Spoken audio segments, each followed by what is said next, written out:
sommes à Djouzok, le refuge des éléphants.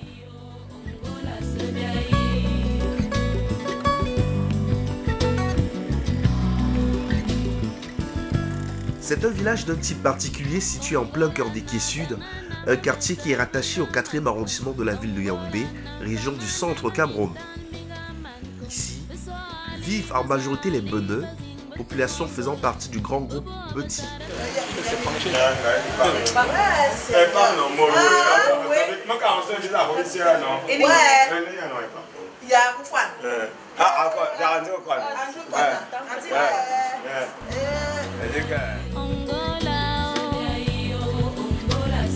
Je suis Apollinaire Louis Amougou. Je suis notable du village de Djouzok. Nous sommes bel et bien dans le Fundi. Nous sommes dans l'arrondissement de Yaoundé 4e, à la chefferie des Quais Sud, mais le village c'est Djouzok. Et pour vous raconter l'histoire de ce village, aujourd'hui impliqué dans la ville, je vais refaire l'histoire. Nous sommes Beneux et notre ancêtre Beneux est bien sûr Owonakore. C'est Owonakore qui a fait traverser la Sanaga au peuple Beti. On l'a donc appelé Owonakore. Et une fois arrivé sur l'autre côté de la rive, il a donné des enfants, dont le premier est Belinga Mambokunu. Et c'est pour ça que nous sommes Mbok Belinga. Les Mbok Belinga sont des Beneux. Les Mbok Belinga sont les aînés de tous les Beneux. Et ne sont pas les Ewondo, parce qu'il faut pas faire. Il y a un distinguo à faire entre les Ewondo et les Beneux. Donc nous sommes dans ce village Mbok Belinga. Nous sommes de la sous-famille Mbok Bolobo. Notre ancêtre commun, Nkoro Anega, est parti de Mvan, du côté où se trouve le supermarché sans publicité, avec ses 3 épouses. Et s'est donc retrouvé ici, et c'est lui qui a fondé ce village. On l'a appelé Djouzok, qui veut dire le refuge de l'éléphant, parce qu'il est parti d'Mvan effectivement, pour se réfugier ici. C'est pour ça qu'on l'appelle la cachette, le refuge de l'éléphant Djouzok. Et c'est pour moi le lieu de remercier la famille Mbogonkungu, qui a bien voulu que notre ancêtre s'installe ici. Parce qu'en Mvan, il était à Rétois avec ses 3 épouses. Ils sont venus se réfugier ici. Et il a su dompter le milieu, il a su dompter l'espace, qui était un milieu hostile. C'était une mission caterpillar pour lui, il a tout bâti ici. Et justement, le terme éléphant symbolise la force de l'homme. Parce que l'éléphant, c'est l'animal le plus fort, c'est un pachyderme très fort. Le lion est connu pour son courage, mais l'éléphant est un bulldozer qui casse tout.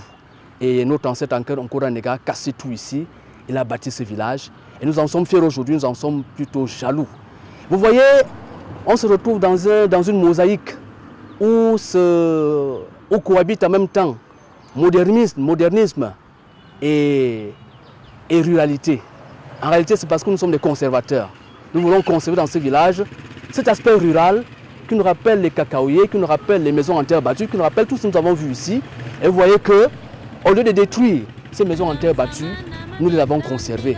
Et nous voulons que ce village devienne un référentiel en matière culturelle à Yaoundé 4e.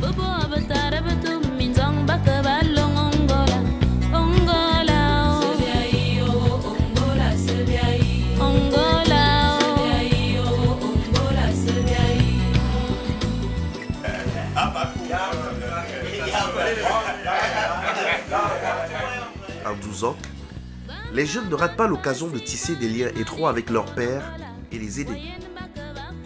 Ils participent aux activités collectives, ce qui contribue ainsi à renforcer le tissu social. Le raffia est devenu très rapidement le point de convergence où les gens du village se rencontrent régulièrement, échangent des nouvelles, discutent et tissent des relations. Je suis Julie Enyege, responsable du raffia. Je suis une fille de Djouzok et qui est issue d'un village de Yaoundé 4. Alors nous sommes là au raffia 833. À la base, le raffia, c'est pour une rencontre en famille. Et maintenant, vu la vie un peu difficile, on s'est dit que le raffia peut nous rapporter des finances. Donc on a amélioré le cadre pour accueillir un certain nombre de personnes, une qualité de personnes surtout. C'est pourquoi vous voyez un peu, on essaie de redynamiser le milieu pour que ce soit un peu plus attrayant, pour déjà les fils, les enfants et même les personnes âgées du village.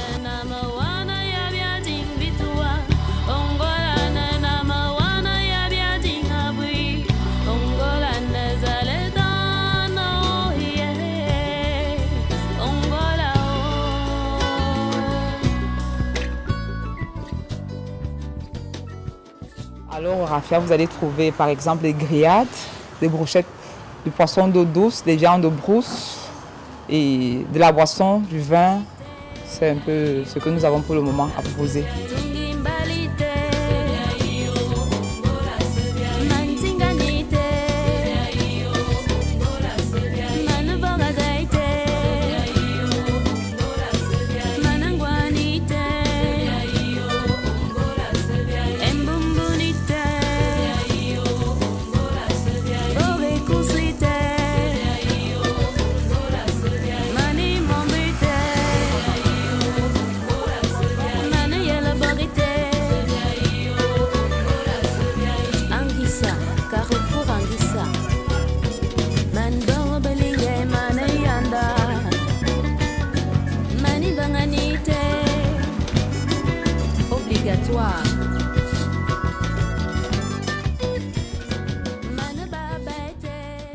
Un village qui se démarque entre autres par son hospitalité légendaire.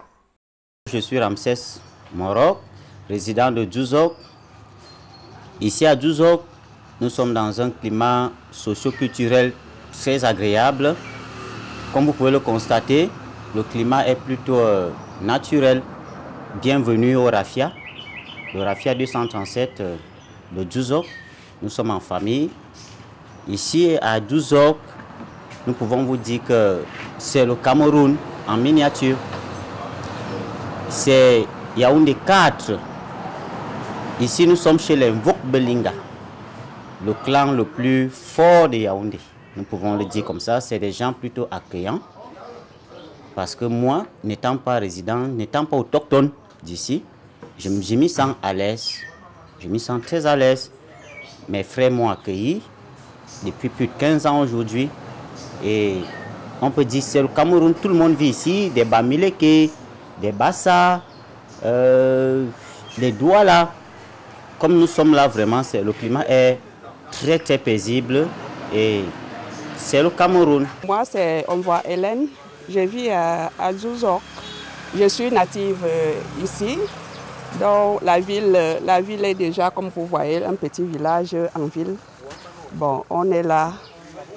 C'est bien. On a notre petit truc, le raffia et tout. On fait le grillage. Parfois, on fait le poisson d'eau douce, la viande de brousse, tout ça. On fait tout ça ici. Donc, on exauce les gens à venir souvent nous rendre visite de temps à autre. Nous sommes là. La vie est belle ici. Djouzok, c'est un village dans un village. Parce que Ekié, oui, dans Ekié, il y a Djouzok. Je serai obligé de vous préciser ça. Et étant donné que né ici, grandi ici, on accueille tout le monde, comme mon neveu le disait tantôt, parce que je l'appelle déjà mon neveu, parce qu'il fait partie de nous depuis des années. Et dit vrai, on est bien, on n'a pas de souci avec toutes les ethnies qui nous entourent. Parce que si ce n'était que nous, les Mvok Belinga, je pense que peut-être le goudron ne serait même pas là aujourd'hui. Mais avec la population, avec les ethnies qu'on a accueillis chez nous, et puis vraiment, comme vous êtes là, vous-même vous constatez, dans un village. Parce que je sais que vous êtes entré en haut, et en descendant, vous avez constaté qu'il y a quelque chose qui a changé. Oui, donc c'est pour vous dire merci aussi, et merci à tout ce monde-là qui nous entoure, tous ces ethnies-là. Merci bien. L'une des curiosités fortes du village de Djouzok est sans aucun doute son magnifique espace vert. Un véritable trésor qui ne laisse personne indifférent.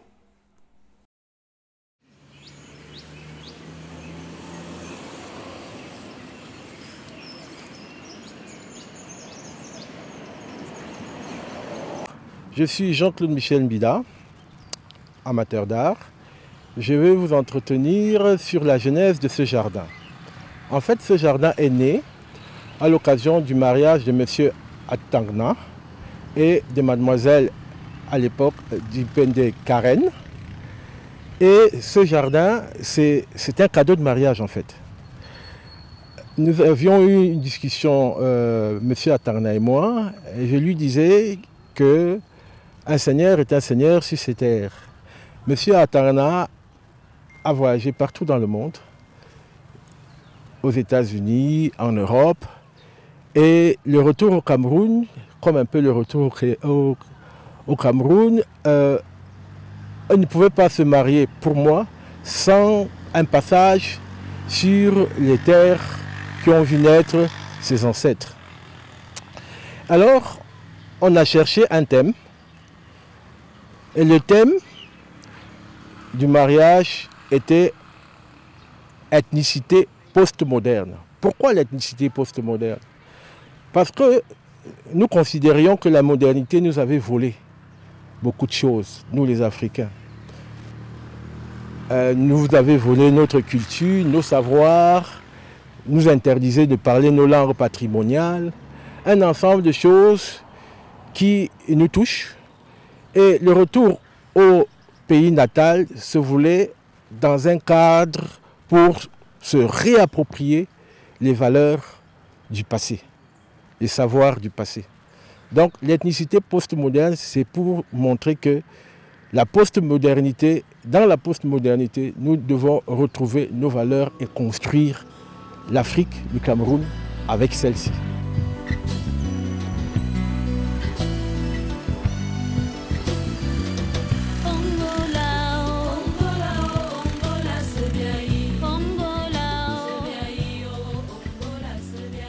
Ce jardin est un espace familial appartenant à M. Atangna, à la famille de M. Atangna. Au départ, c'était une place rocailleuse avec de l'argile partout.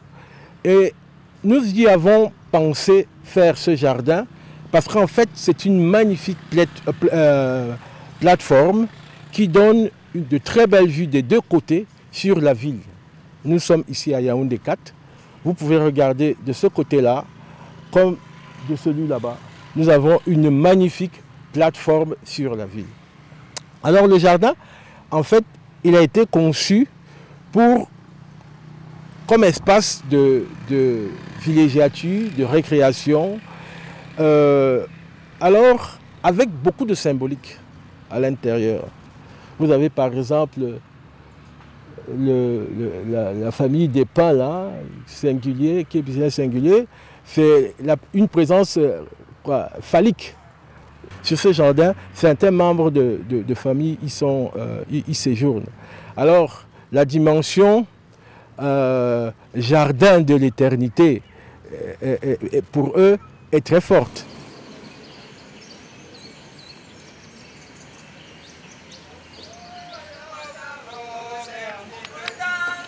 Le village peut également se vanter d'avoir un groupe musical qui met toute son énergie et sa passion dans chaque note, transmettant leur amour de la musique et leur bonne humeur à ceux qui ont le plaisir de les écouter. Je suis Koukou, artiste en herbe d'Adouzok, ce beau village-là. Je suis accompagné de mes petites sœurs. On a créé un petit groupe, on anime le soir au village, dans un petit bar à côté de la Rafia. Alors je vous présente l'un des morceaux que nous avons chanté ensemble. Donne-moi ça, oh j'ai envie. Donne-moi ça, oh j'ai envie. Donne-moi ça, oh j'ai envie. Donne-moi ça, oh j'ai envie.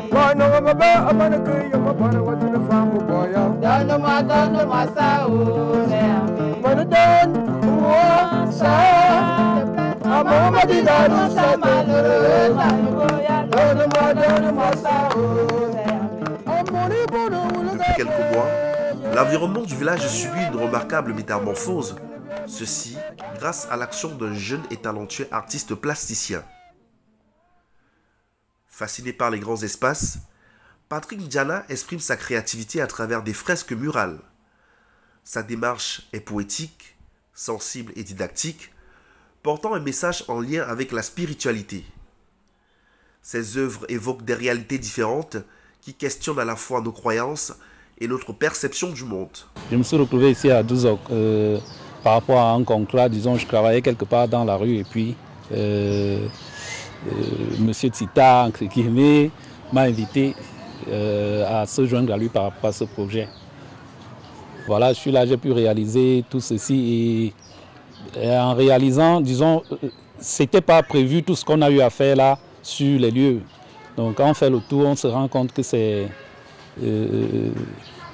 certaines personnes pensent que ça a été préparé, mais au fond non, ça n'a pas été préparé. Tout a été improvisé et ça fait plus de 11 ans que je suis dedans et disons depuis je faisais juste de la peinture.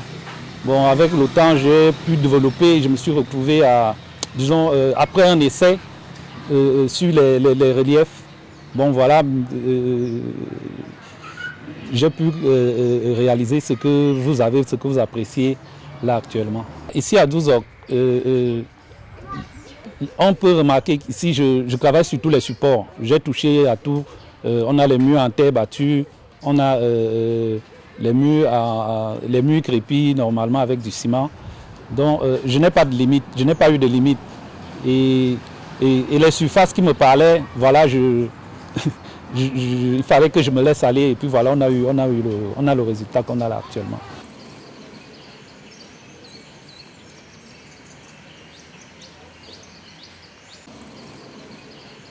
Ici, on a l'envie et le désir d'exhumer un peu les connaissances anciennes par les images. Donc c'est un peu ça mon dada en fait, c'est mon truc.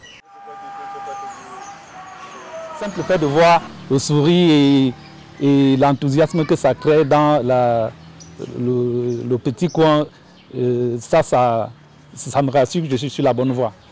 Parce que personnellement, je n'ai pas encore atteint le vrai but. Je n'ai pas encore atteint. Donc je me dis que je dois encore travailler. Pour tous ceux qui s'intéressent à l'art tribal, aux connaissances anciennes, parce que c'est ce qui est un peu représenté partout sur les murs, vous pouvez venir faire un tour et déjà ici, il n'y a pas de description. Chacun vient et puis il voit ce qu'il peut capter sur les surfaces. C'est tout. Et la transmission des savoirs anciens. J'aime bien travailler avec la musique, la bonne musique, parce qu'elle stimule l'imagination. Patrick Diala est un artiste qui nous invite à explorer le monde à travers un regard différent, à percevoir au-delà de l'évidence et à ouvrir notre sensibilité à de nouvelles réalités. Il joue avec la matière et crée à chaque fois la surprise avec ses fresques murales. Monsieur Atangna a toujours été sensible aux fresques. Il pensait à celle qu'il avait vue d'un célèbre peintre, Jean-Michel Basquiat. Et il a cherché pendant très longtemps quelqu'un qui pouvait faire des fresques. Et un jour, il m'appelle, il me dit « J'ai trouvé quelqu'un, viens voir ». Et je suis venu voir cette fresque. C'était la première qui a été faite sur ce site. J'étais vraiment alors KO debout. Pourquoi? Parce que pour moi, cet artiste dépassait Jean-Michel Basquiat. Il confessait dans son art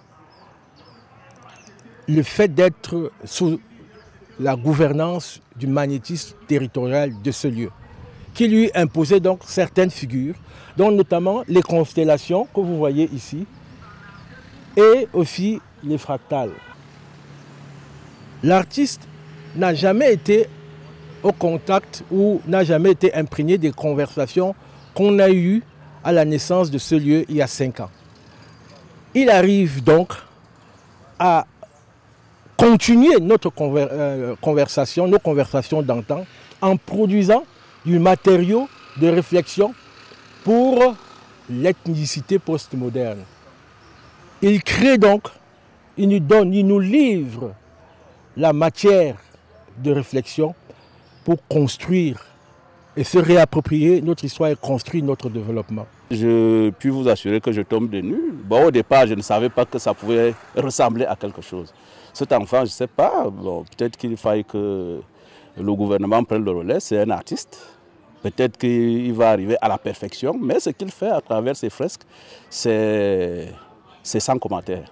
C'est sans commentaire, c'est un enfant qui est plein d'avenir et ces tableaux sont assez instructifs pour ceux qui comprennent les fresques.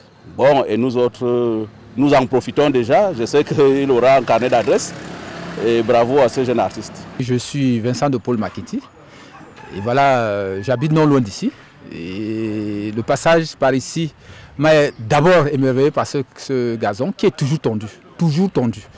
Et bien évidemment émerveillé parce qu'on a vu un travail d'artiste. D'artiste tellement, c'est le coin, je ne sais pas, il rénove ce coin. C'est un lieu tel qu'on pense qu'il faut le visiter. Parce que là, ce n'était pas ça. Et puis, c'est assez rare dans la zone d'avoir un coin comme celui-ci. Notamment avec ce que j'ai vu là, les dessins de lions. Et puis, c'est tout naturel. Si on passe ici vers 16h, certainement, lorsqu'il n'y aura pas le soleil, là, c'est merveilleux d'y être. C'est un travail professionnel qui est fait. Quand je le vois travailler avec du matériel local, on ne peut qu'apprécier. C'est ce qui constitue une plus-value pour ces villages. Parce que, comme je l'ai dit dans mes précédents propos, ce village deviendra un référentiel en matière de culture du peuple Kang, ici à Yaoundé 4e. Avec de pareils atouts, le village de Dzouzok ne peut que susciter beaucoup d'admiration. Il est devenu un lieu où la beauté de l'art, l'histoire, la communauté et la nature se rejoignent pour créer une expérience unique et mémorable. Je suis Sa Majesté Wilfried Ginda, chef du clan de Ndokobe, du côté de Puma, dans la Sanaga maritime. Donc je suis donc un bassa de souche, mais j'ai tenu à être là aujourd'hui pour plusieurs raisons. La première et la plus prosaïque, c'est qu'on m'a adressé une invitation. Et lorsqu'on m'invite, je me fais toujours un devoir d'honorer cette invitation. C'est la raison pour laquelle je suis là aujourd'hui. La deuxième raison, c'est que dans des temps parfois agités, parfois troubles, où tout sujet est clivant, tout sujet donne lieu à la polémique, je pense que l'art est le sédiment qui nous unit, et quelle que soit la région, quelle que soit l'ethnie, et je pense qu'il y a une linguistique, un langage, un lexique propre à l'art dans lequel tous les Camerounais se reconnaissent. Et en tant que Camerounais, simplement, au-delà de mon titre traditionnel, je suis venu pour apprécier, pour regarder ce qui avait été fait aujourd'hui. Lorsqu'il y a de la volonté, il y a un chemin. Et il appartient aujourd'hui aux élites, pas seulement les élites au sens administratif où on l'entend, mais dans une approche élitaire. Les élites, ceux qui savent, les sachants, il leur appartient de se regrouper, de se fédérer pour lancer des initiatives comme celle-là, qui sont des initiatives salutaires, pour chuter et sortir par là. Il y a un lieu dit, un hameau célèbre dans mon village, qu'on appelle Minomindjok, qui est la tête de l'éléphant. Et aujourd'hui, je suis à Dzouzok, qui a pour emblème l'éléphant. Vous voyez qu'au-delà de la culture, au-delà de l'ethnie, il y a une ligne d'horizon où tous les Camerounais se retrouvent. Les fils et filles de la localité sont invités à répondre à l'appel des ancêtres qui souhaitent le retour aux sources. Je suis M. Mbida Joseph Marie, chef de famille Eligenkora Nega. Nous sommes à Eké Sud, c'est-à-dire arrondissement de Yaoundé 4e. Pour conclure, si jamais il fallait y arriver, c'est de dire aux Camerounais que la culture existe. Nous sommes là pour valoriser nos ancêtres. Nous sommes là pour faire la promotion de la culture. Les bêtis sont peut-être en perdition. Je suis justement à côté de mon homonyme. Voilà sa tombe qui est à côté. Et c'était un bon bagarreur parmi les fils de Nkoda Nega. Et donc j'incarne, je suis le garant au jour d'aujourd'hui. Bon, je voudrais profiter de votre présence pour dire un coucou à tous les ancêtres qui sont partis. Il y en a qui sont Nkoda Nega, voilà sa tombe. Il y en a qui sont partis. Bon, et ceux qui sont présentement en vie, pour qu'ils rentrent, s'approprier de la chose du village. C'est ça l'amour, c'est ça la fraternité, c'est aussi ça l'altruisme. Si nous restons évadés dans la capitale, nous n'allons pas nous resserrer les liens pour quand même faire promouvoir les efforts de développement de notre petite cité.